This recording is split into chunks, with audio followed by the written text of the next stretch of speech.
everybody. Welcome to another edition of the 247 Girl Boss podcast. As you know, on this show, we like to have career conversations with trailblazing women who have experiences and nuggets to share with our community that will hopefully help answer some of the burning questions in your heart. And today, we have Mrs. Morenike Ajayi in the house. She is the CEO of Career Nuggets, and we will have some interesting conversations.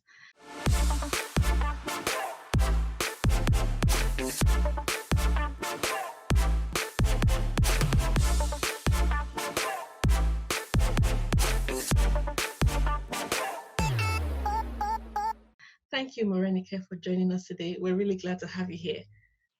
Thank you, Ola, for having me. It's a pleasure. Thank you. So let's get right into it. First off, I'm going to reel off some awards here. We have the Wise Women Award of 2019. We have the National Diversity Award of 2017. We have the Pioneer Women for Africa winner, Career Women of 2017 as well. And this is just 3 out of a list of so many other awards. You are a financial director. You are also doing a TV show on Sky. And you actually have a day job. How do you make it all work? What is the passion? What is the drive that is making you who you are and propelling you to do all these things that you're doing? I think it's really, that is loaded. You know, when you reeled all that out, I'm thinking, is that really me? But I think what gives me joy and fulfillment in life is when I see other people being successful, when I see them living out their full potentials and I see them flourishing. Too many times I've seen people managing the day, just getting by. And I know that they're not happy. But when you see somebody, for example, who has been maybe struggling to get a job, when they get a job, you just see that light. And I think it's that. Let me see how I can put something together and share this with others. And that's how I get the energy, especially when I see that I'm kind of liberating others, bringing the best at others. And that's how I found myself doing all the different things you said. And it's quite rewarding when you see that people appreciate it and they nominate you for awards. And because a lot of these awards, I'm not aware of it until I get the notification and I'm thinking, is what I'm doing, does it really count? Then you find out that you win. And I think there's an immense joy in that. I'm a very private person, but yes, doing my own bits, highly driven, highly passionate about seeing a change in the marketplace generally, because when I was going through my career journey, there's some roles that you just don't see diversity at all. When you're all starting at entry level, it looks very diverse, but the higher you move up, that diversity really disappears. And I just thought, there's no point complaining about it. I've got to, somebody's got to address it. And I saw myself as that person. I can't do it all, but the momentum has gathered. We've been running for 5 years, and now I see quite a lot more organizations and things out there doing the same. And I think together that would have an impact on the marketplace. And what we're really saying is, it's not just about, yes, my focus is BAME, but Black and minority ethnics, but it's actually equality for all. Everybody can access, once they put the hard work in, they can access the same right. And I want to be able to not just say it, but be a role model. So I'm living it. So I have written 2 books. I have my TV show. I am a finance director. I'm an accountant. I'm a family person. That's me. So if anybody comes to me, I'm a bit of a tough cookie. What is your excuse? What was the tweak that just clicked in your brain that might help somebody else to make that transition and start going for things? Okay, so like I said, I have probably experiences for all these different things, and I just want to give a little story in terms of I shared where I had very low self-esteem, very shy. As a matter of fact, most of my secondary school mates hardly remember me, even though I was in a boarding school. Nobody recognized me or remembered me. And then when I finished, I came back to the UK. But one thing I did was, and I think everybody should do it, is that I researched. Because if I had just done what she told me, that itself is a limiting mindset. That's only coming from one source. Mm-hmm. When you research, you find out that there's a wealth of knowledge out there. Now, research is not just about finding the information, it's also about connecting with the right people, surround yourself with the right people so that you can get the right information. And the work is really down to you as a person. So in my case, for what I wanted from my research, I wanted to become an accountant. And at the time, I couldn't afford the training. So there were roles then that they're called graduate trainee roles, and they will pay for your training, you progress through all of that.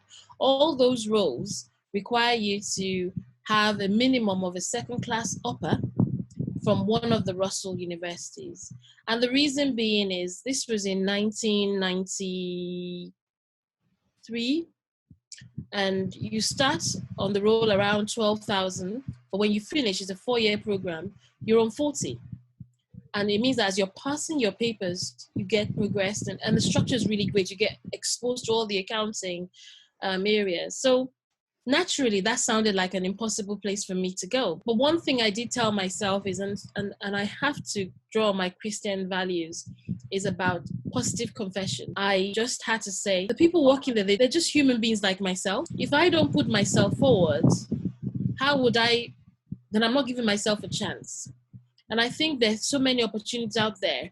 Sometimes we are our greatest competition in a way, or we defeat ourselves before anybody has. So we tell ourselves, I can't do it. And nobody's really said that. Like you said, it's those voices. So sometimes you just have to shut those voices, which I did. So despite the criteria was, I didn't meet it, I put myself forward.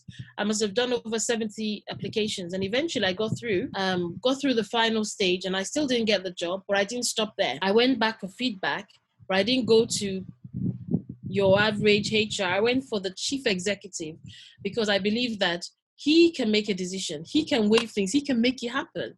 And I think some of the things that we just need to do is we need to believe in ourselves. And this comes from me doing my research. And I also network with people.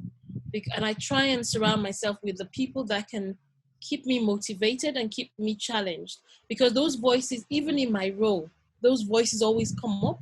But if you constantly develop yourself, research, join professional networks, surround yourself with the right people, those voices would dim out, and what you'll be hearing is more positive things. So that's what I did to shut those voices and put myself forward, because I didn't go to a Russell University, but all the qualifications I've had, I've never paid a dime.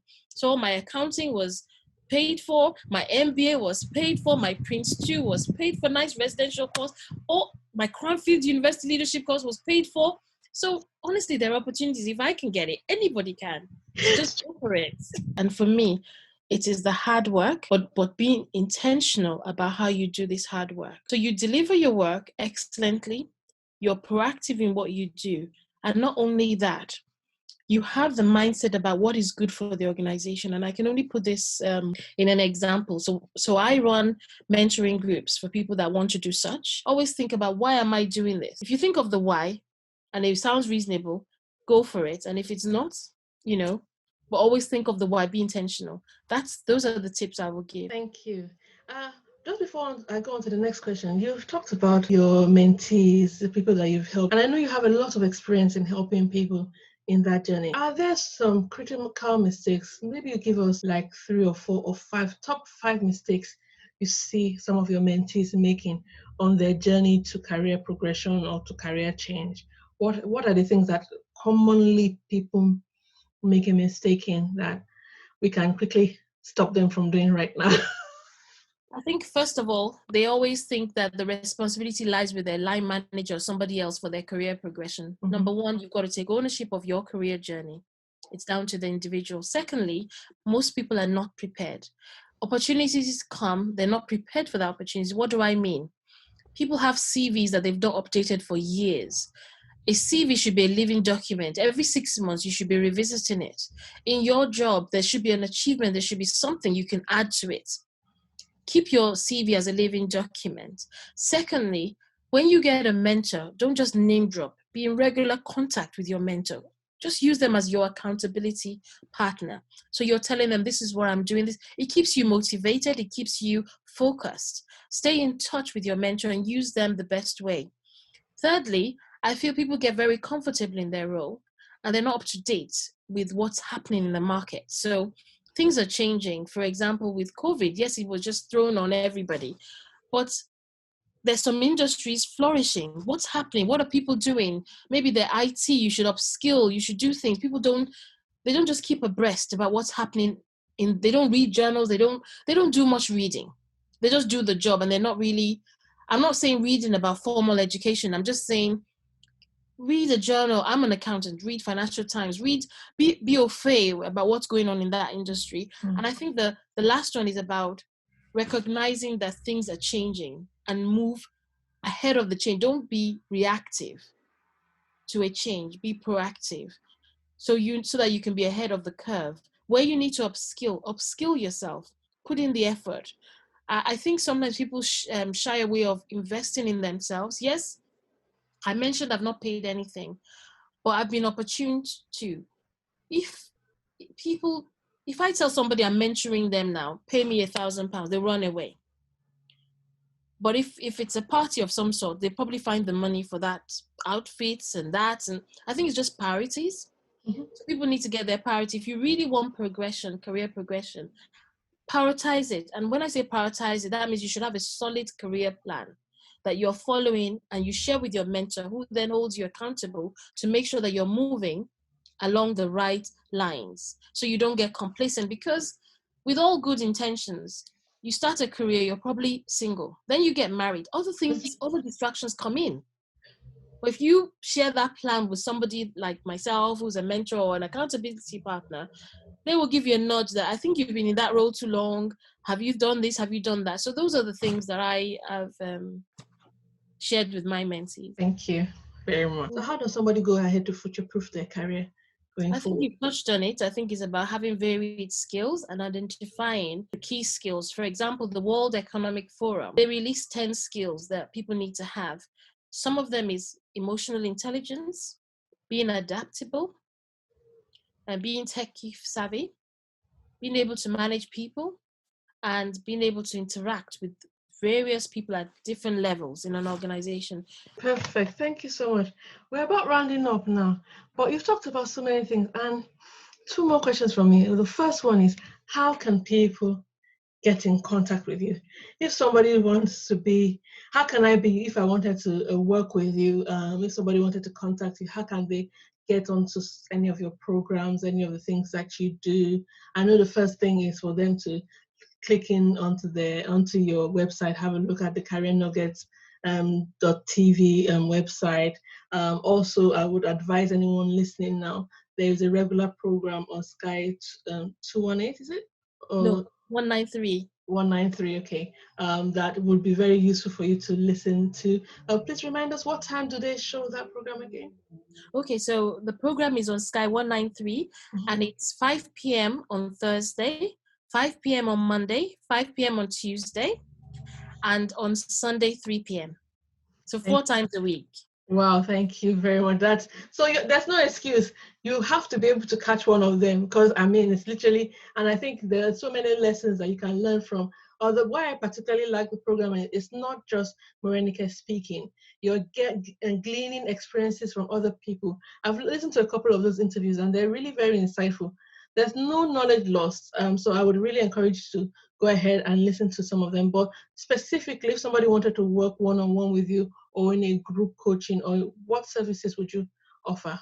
Okay, so I do offer career coaching, and the beauty about what I do is I carry what you see on TV into my coaching. So you don't just get me, you get access to another 15 mentors. They work with me from different spaces of different career, and they're all directors, they're all executive directors, and they're all BME. And we work with individuals over an 8-week program. And what we do is give skills that would make you stand out. We'll give you insight into things that you can do for an interview to win the interviewer over. Basically it's an 8-week program. And after that, you remain part of the Career Nugget community, and we monitor your progress as you go on. All you do is a one-off registration fee, and then we're there supporting you all the way through. And you can inquire about that by send an email to info@careernuggets.co.uk. Have one-to-one sessions, and you also have group. I find the group creates a lot of buzz and energy. So people tend to, they glean energy from each other. Everybody wants to have a success story. So it's very useful. So, but by dropping me an email, also you can find me on LinkedIn, you can find me on Instagram, you can find me on Facebook, Career Nuggets. Okay, so thank you very much. It's been so lovely having you. Just before we go, we want to find out a couple of things about you on a personal note. Quick fire questions. Favorite holiday destination? Thailand. What book would you like to read? My book. Thank you. That's it. Oh, bless you. Thank you.